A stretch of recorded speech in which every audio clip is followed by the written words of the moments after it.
Hi, everyone. In this episode, we're going to discuss how workplace retaliation is impacting speak up rates and what E&C teams can do about it. I'm your host, Bill Coffin, and this is the Ethicast.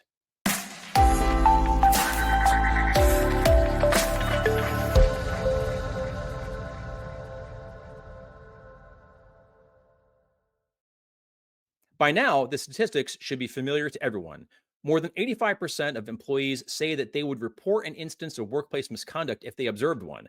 However, when the moment of truth arrives, only about half of the people who said they would report actually follow through with it. A big reason for that alarming drop off is a lack of confidence that the system will perform as it's supposed to. What's the point of reporting, after all, if the people who are breaking the rules aren't going to be held accountable for it? Now, this is a matter of organizational justice, one of the fundamental pillars of an ethical culture. But there is another reason, one closely related to the lack of confidence that I just cited, and that is retaliation. For many employees, speaking up about misconduct carries the very real risk of being punished overtly or covertly by their peers and managers for it. What's worse, this creates a vicious feedback loop with a lack of confidence in the system. If the system won't address misconduct, then all it really does is alert those who broke the rules so they can retaliate against those who spoke up. This is how organizational integrity swallows its own tail. Workplace retaliation remains a very serious issue at businesses everywhere, and it doesn't erode just speak up culture, it also erodes the very notion of psychological safety. Put simply, you can't have a strong culture of ethics unless you can wrap your arms around the issue of workplace retaliation. And as long as retaliation continues to throttle your speak up culture, it will also throttle your organization's ability to innovate, compete, and succeed. With us today to discuss this issue is Jodie Fredericksen and Eric Jorgenson. Jodie is Vice President of Data and Services at Ethisphere, where she specializes in implementing corporate compliance solutions for Ethisphere's clients.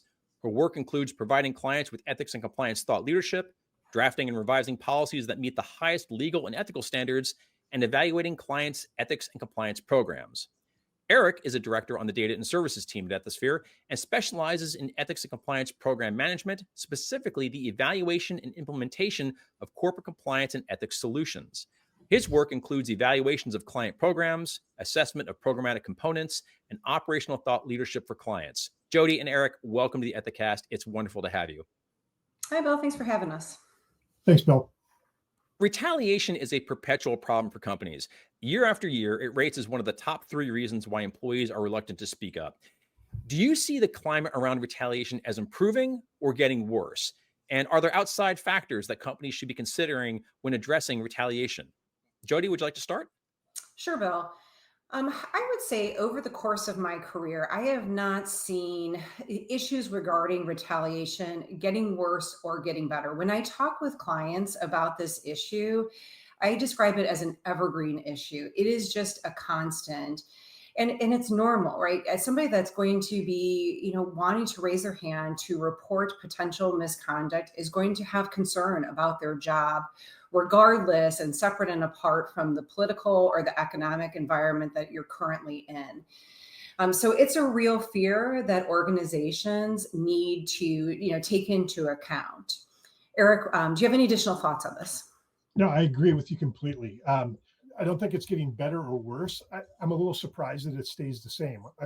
Every survey that we see, every survey that we even as a company do, retaliation becomes one of the top 3 in different orders, but always in the top 3 in terms of reasons that prevent employees from wanting to speak up. You would hope that over time we would get better at it, but it continues to be a problem.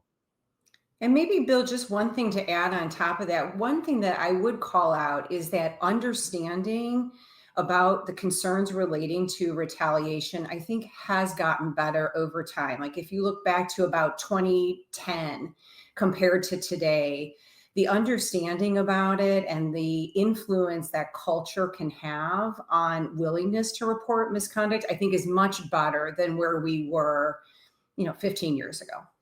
8 common forms of retaliation are demotion, firing, reduced salary, harassment, intimidation, threats, coercion, and exclusion. Eric, what I'd like to ask you is, from an individual employee perspective, are any of these worse than the others, or are they all about the same? And looking at the entire employee population, same question, are any of these worse than the others, and why? I'm sure we can have a great theoretical discussion of, one might be a little bit worse than the other in different circumstances, but quite honestly, retaliation is retaliation, and it has a chilling effect on the employee population. It prevents people from speaking up. We often talk more about the formal versus the informal retaliation. The formal being you're denied a promotion, you're outright fired, there are other consequences, versus the informal of being ostracized, not being included, being kept off on your own island, and not being able to participate. Both have incredibly chilling effects. Some are more visible that other people see. Some are a little bit more silent. But again, it all comes back to preventing people from speaking up. And it has a terrible effect on employee morale as well as speaking up. Yeah, I agree. And I think that this is really where educating your managerial group becomes so important for organizations, because we often, there's a lot of discussion about some of the formal aspects of retaliation, but the informal can lead a well-meaning manager down the wrong road.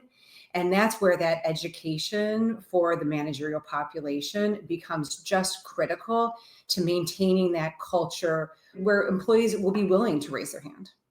To prevent retaliation, companies have to recognize it when it happens. What methods have you seen to effectively monitor for retaliation? And are there a couple gold standard measures that maybe every company should absolutely employ? Eric, what do you think? I'd love to tell you that I've seen lots of gold standards and lots of great examples. Sadly, we haven't. We spend a lot of time working with companies, quite honestly, all over the world. And oftentimes when we talk about their retaliation or their anti-retaliation steps, we hear, of course we do. Of course we monitor. We have a process. And then when you peel back that onion a little bit, you find out there really isn't a process, or it's incredibly informal. I would argue a couple of steps really need to be taken by any organization that wants to be serious about monitoring for retaliation and trying to prevent it. The first thing is to be able to have almost a mini risk assessment for retaliation monitoring, to be able to determine whether or not what's the risk that is going to occur. The chance of retaliation, the impact of retaliation of an employee reporting on their boss or reporting something within their department is going to be a higher chance of retaliation than an employee reporting about some department on the other side of the company or some location that's not close by. Chances are going to be higher. So being able to have a formal risk assessment to say how likely is it to occur. Second of all, once you've used that risk assessment, be formal in what you're going to do to monitor retaliation. Think about what are you physically going to do. We're going to look at employee reviews. We're going to look at promotions. We're going to look at bonuses. We're going to look at chances for improvement, all of those formal things. And then probably what I would argue is one of the most important, and this is the third step, is make sure that you don't forget about the informal monitoring for retaliation. Sometimes it's as simple as calling up the employee and discreetly saying, how's it going? And listening for those telltale signs that maybe it's okay, but it doesn't sound like it. So let's do a little bit more digging and let's make sure. Jodie, any thoughts on that? Yeah, I really don't have a lot to add, but I did want to piggyback off of one thing that you mentioned, Eric, and that was reaching back out. I think that my lawyer friends within organizations often want to close the investigation and move forward, and that's okay.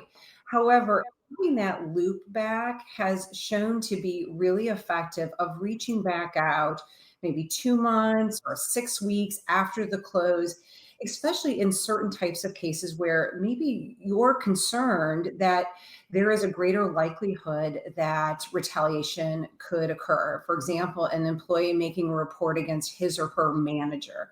That may be a higher risk environment. And at least with regards to the program assessment work that I have done, I have heard of organizations that have implemented this practice and they've gotten ahead of retaliation concerns. So they didn't wait. They didn't wait until that person were to, again, raise their hand. They may not be willing to do that if they feel that they're being retaliated against. They got ahead of that situation, which is ideally what you want to do. Yeah. And Jodie, you bring up a great point, especially somebody who is reported or even somebody who's been a witness and participated in an investigation. They've really gone out on their own. They've really put themselves out there. And now we're expecting them to put themselves out there again and raise their hand a second time and say, I feel like I'm being retaliated against. A phone call can be a magical thing. when you're part of an investigation, you're really putting your trust in the process that the company has, and to having that trusted investigator, to having that trusted person of authority who's investigated call up to say, how you doing, can be not only powerful, but also a great opening to be able to report something if it's not right. That's a fantastic observation. And Jodie, I'd like to ask you a little bit more about communication. When it comes to communicating non-retaliation policies and training to an organization, what are some of the pitfalls to avoid or elements to make sure are included in such a program? All right, so let's talk about the pitfalls first. So the pitfalls I would say to avoid are just having a policy and not communicating about it, or just mentioning maybe in a sentence in your code training. You have to really work at it. You just can't rely on communicating about it once or twice a year. I think the ethics and compliance function, if they are working with other shared services groups like human resources, or leveraging their executive team to communicate on ethics and compliance topics, continuing having that tagline in those communications and giving a nod to this real concern is key. I often hear in talking with ethics and compliance functions, they'll say, we talk about it all the time. And when I'm really looking at and conducting a program assessment, I see, well, you do talk about it some, but I'm not sure I would say all the time. You really need to do it all the time. And then when it comes to the training, again, going back to that manager training, really making sure that those managers understand, what does retaliation look like in practice, because they're the ones on the front line. Retaliation is not just another policy. To your point, we often work with companies and they say, well, we talk about it all the time. I love that. Yeah, we hear the same phrase. But you're right, when we peel it back, the first step of our investigation process is to let people know that we have a non-retaliation policy. What does that mean? And if you ask the average employee to define retaliation, they may give a general sense of what it is, but do they really know what it means, and do they know how they're going to be protected? So I would argue just taking a little bit more of a detailed approach to training and communication with retaliation, and really make sure that employees understand what it is and what it isn't. You have both been part of ethics compliance organizations. You have both seen instances of retaliation up close, and you have both advised companies around their efforts to mitigate retaliation. Is there any aspect of the retaliation phenomenon that continues to surprise you, especially around how organizations choose to address this? I would love to tell you that it still surprises me, but it doesn't, because there's two consistent things, and it has to do with understanding what retaliation is. I'll never forget talking to a manager one time who was accused of retaliation, and the response was, "What are you talking about? I have done my best to stay away from this employee and have nothing to do with them." Well, you've just ostracized them. You've just held them off. You're retaliating against them. You may have good intentions, Yeah. but you can't do that. You shouldn't do that. That it has a chilling effect. So being able to educate, especially managers, especially leaders, on exactly what retaliation is, I think is incredibly important. In the same respect, and this may surprise you, it may surprise some of the listeners, but also making sure that employees understand what retaliation is. Retaliation is means you still have to do your job, and you still have to do a good job doing it. In the same respect, we've had employees, or had experience with employees, who say, "I feel like I'm being retaliated against." Well, no, you didn't finish your project on time, or no, you did something unsatisfactory. That's completely separate of the report that you made or the investigation you participated in. You still have to do your job, and there's consequences for not doing it. Well, Jodie and Eric, thank you so much for sharing your insights today on how retaliation is harming workplaces and what E&C teams can do about it. This is a really important topic. It's so vital to the health of speak up culture, and I learned a whole lot hearing from you today. So once again, thanks for coming onto the program. Thanks, Bill, for having me. Thanks, Bill. Ethisphere has just published its latest report, AI in Ethics and Compliance, Risk to Manage, Tool to Leverage, which features an overview of AI regulatory trends, AI governance best practices, and use cases from E&C leaders at Cargill, Palo Alto Networks, and Verisk, who are integrating AI into their team's daily work. To get your free copy of this report, visit ethisphere.com. Thanks so much for joining us. We hope you've enjoyed the show. For new episodes each week, be sure to follow Ethisphere on LinkedIn, as well as to subscribe to us on YouTube, Apple Podcasts, and Spotify. Every like, comment, and share really helps us spread the word about best practices in business integrity, and we deeply appreciate your support. That's all for now, but until next time, remember, strong ethics is good business.